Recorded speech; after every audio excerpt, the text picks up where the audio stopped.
tal, José Luis? Buenos días, muchas gracias por el llamado. No, a usted gracias por atendernos. Entiendo que está fuera del país y estamos con diferencia horaria, así que le agradezco enormemente la atención que nos dedica.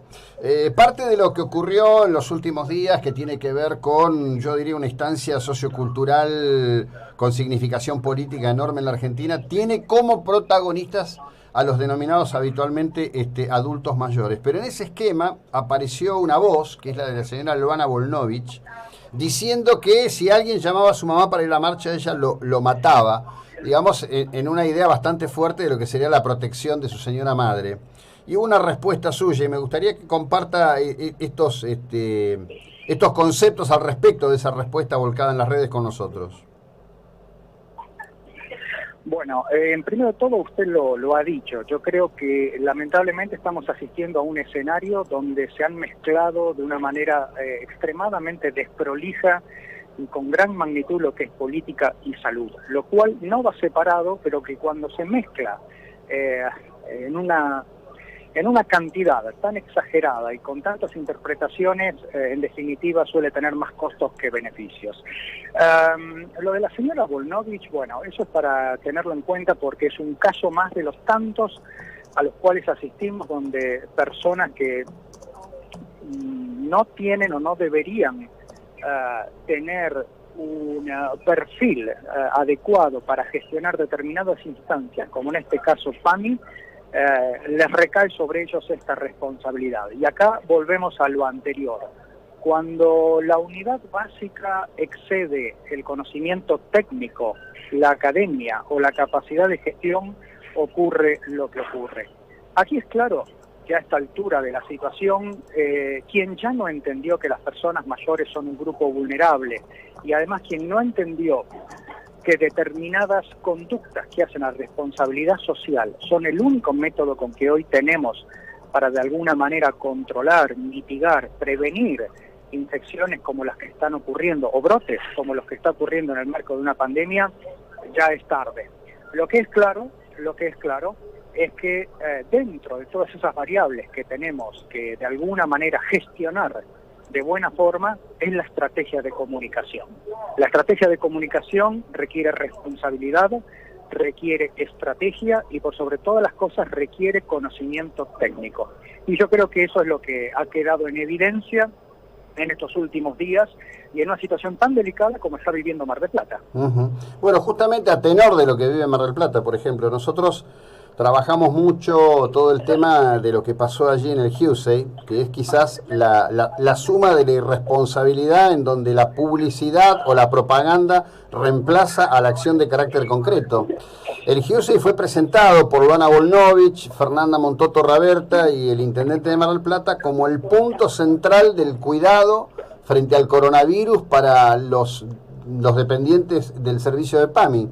Es el lugar en donde se construyó el núcleo de la distribución del coronavirus en Mar del Plata, con una muerte lamentable por abandono de persona, como es el caso de la enfermera fallecida de 43 años. Sí, y no solo eso, usted lo ha dicho, es incomprensible que se haya presentado el Husey, que efectivamente debería ser tal como se lo planteó, y se ponga, y con todo el respeto que me merece el doctor Horny, pero que se coloque a una persona en la gestión, en la responsabilidad de dirigir y gestionar a una persona de la cual lo único que se le conoce como experiencia de gestión es una sala de atención primaria en la localidad de San Cayetano. Eso por un lado. Por otro lado, también hay que entender que en la dirección de un nosocomio, de una institución como esa, no es solamente el director quien tiene la responsabilidad, sino que también hay directores asociados o hay un comité, al menos, que debería de alguna manera gestionar y tomar unas decisiones que generalmente suelen ser consensuadas. Ahora bien, lo que usted dice es cierto, realmente es una mala fortuna, es una desgracia lo que ha ocurrido con la colega profesional del fallecimiento de ella dentro de ese nosocomio, pero no nos tenemos que olvidar que al día aproximadamente 10 de agosto, al menos hay un 50%, un 60% de casos que se han dado en residencias de personas mayores, los geriátricos mal denominados, que han surgido de fuentes donde se ha comprobado la trazabilidad con un origen en el Jusey. Entonces no estamos hablando solamente de un desgraciado fallecimiento, estamos hablando de muchos más casos. Y lo peor de todo esto, como usted dijo, que Mar del Plata venía haciendo una muy buena tarea en esto, porque no hay que olvidarse, José Luis, que un confinamiento obligatorio y preventivo como el que se sometió y se sigue sometiendo con más de 150 días a un país como el nuestro, responde básicamente a determinados motivos. Esos determinados motivos son, por ejemplo, aumentar la capacidad de vigilancia epidemiológica, aumentar una reserva estratégica de insumos, por supuesto tener oportunidad ante una respuesta que en algún momento se va a requerir, optimizar un sistema de atención de salud y, por supuesto, y vuelvo con esto porque es muy importante, la estrategia de comunicación. Sabemos, y desde la Escuela Superior de Medicina, esto lo adelantamos, sabíamos que el coronavirus en algún momento en Mar del Plata iba a ingresar e iba a haber transmisión comunitaria como la que hay en estos momentos.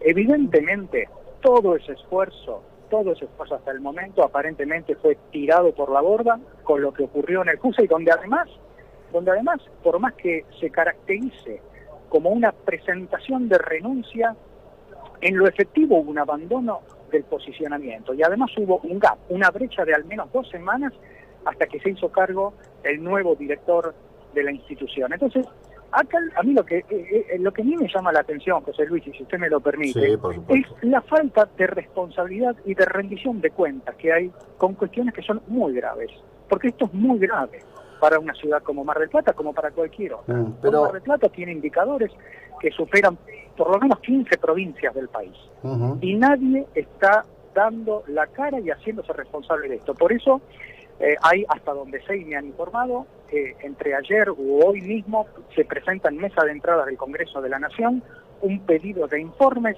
contra la señora, o digamos, para que rinda cuentas la señora Volnovich y por supuesto explique qué pasó con ese director y los directores o directoras asociados que hay en ese hospital. Justamente a ese tenor de esa presentación, que entiendo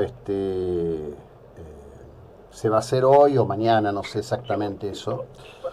Mi producción le va a acercar la entrevista que le hicimos al esposo de la fallecida, donde él cuenta claramente, esa chica estuvo 8 días en su casa sin recibir asistencia. Llamaba a las autoridades del Jusey y le decían, estamos estudiando tu caso. No murió de COVID, murió de abandono. Murió de un abandono, pero de una intensidad de inhumanidad que no se comprende. Y ¿sabe qué es lo que perdón, cierro con esto, lo que es más raro de entender? Me han escrito enfermeras para putearme por publicar esto o por hacer esto público, como si tuviera que haber un pacto de silencio. Es terrible el tema. Mire, es muy grave lo que está ocurriendo, porque, como le digo, nosotros ya estamos en una situación donde lo que se requiere en este momento es responsabilidad civil, responsabilidad de la comunidad. Hay un dato muy interesante del informe de monitoreo ciudadano que se puede acceder a través del portal Mar del Plata de Todos, que fue publicado en el primer semestre de este año, donde hay las cifras, por lo menos que ese reporte muestra, es un compromiso percibido muy alto, de más del 90% del personal de salud, e inclusive de más del 50% de la ciudadanía. Entonces, lo que uno no entiende es por qué, por ejemplo, hay una nota muy interesante que se publicó el día 9 de agosto, donde uno debería preguntarse qué ocurre o qué ocurrió que hay más de 200 trabajadores de la salud contagiados, que además son datos que superaban 4 veces el promedio nacional. Sí. Entonces, ¿qué fue lo que pasó? No se los cuidó, se los expuso. Por ejemplo, hace meses, cuando esto comenzó, y le doy el dato de que, por ejemplo, de la Escuela Superior de Medicina, durante el mes de mayo, de junio y hasta el mes de julio, se hicieron capacitaciones en residencias geriátricas. En una entrevista que me hicieron en Radio Mitre, allí de Mar del Plata, por el mes de abril, yo dije que una de las cosas que había que considerar era el tema de las múltiples fuentes de empleo de los profesionales de la salud.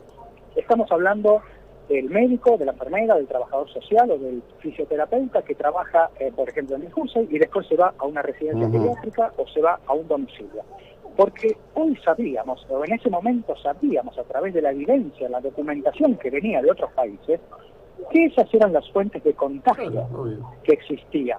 Porque ya las visitas se habían eliminado, se había eliminado lo que muy bien en la nota que me compartió su producción, lo que se manifiesta allí, que es, por ejemplo, familiares en los pasillos del hospital o pernoctando dentro del hospital, porque se sabía que eso no se podía hacer. Entonces, la pregunta es, ¿por qué no se previno?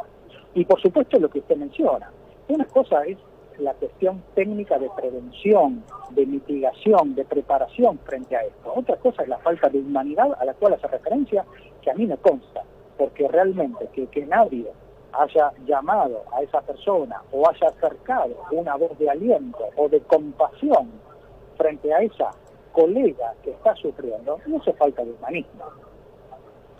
Pero esto es a lo que hago particular énfasis, la ausencia de humanismo, pero por eso le reitero, como son comunicaciones dirigidas a mí, yo lo asumo como parte de lo que tiene que ver con esta profesión, pero le reitero, enfermeras me han mandado mensajes insultándome, que cómo la expongo de esa manera. A ver, estamos hablando de que la abandonaron. La abandonó el propio sistema, la abandonaron otros efectores. Y cierro con esto. Está claro lo que usted dice, y para mí era de sentido común, que básicamente no se podía ignorar que lo primero que había que cortar era el pluriempleo. Había que sentarse con los efectores y decirle, bueno, a ver, ¿dónde trabaja usted? Trabajo en tal lado, en tal lado, en tal lado. Bueno, a partir de ahora usted se queda en este lado y le vamos a compensar económicamente la diferencia. Si hablamos de cortar las vías de... Inclusive cuando yo recuerdo que mencioné esta situación, al poco tiempo se escuchó la voz de algún dirigente sindical diciendo que esto iba contra la libertad y el derecho del trabajo.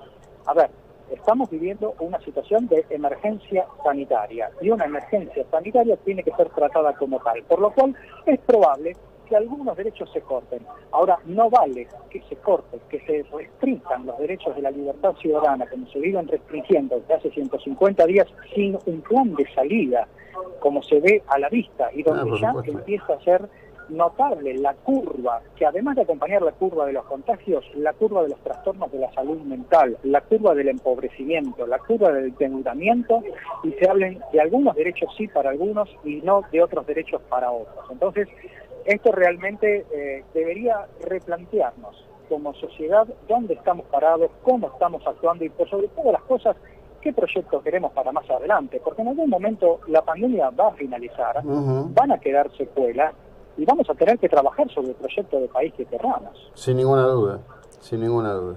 Diego, gracias, buena jornada. Espero que lo que le acercamos sea de utilidad. Muy amable. José Luis, muchas gracias a usted, por supuesto es de utilidad porque me mostró un panorama que no conocía a través de su nota y desde ya muy agradecido y a las órdenes. Bueno, el doctor Diego Bernardini, un especialista y entendido, no es que no hubo alertas, lo que no hubo es recepción de la alerta.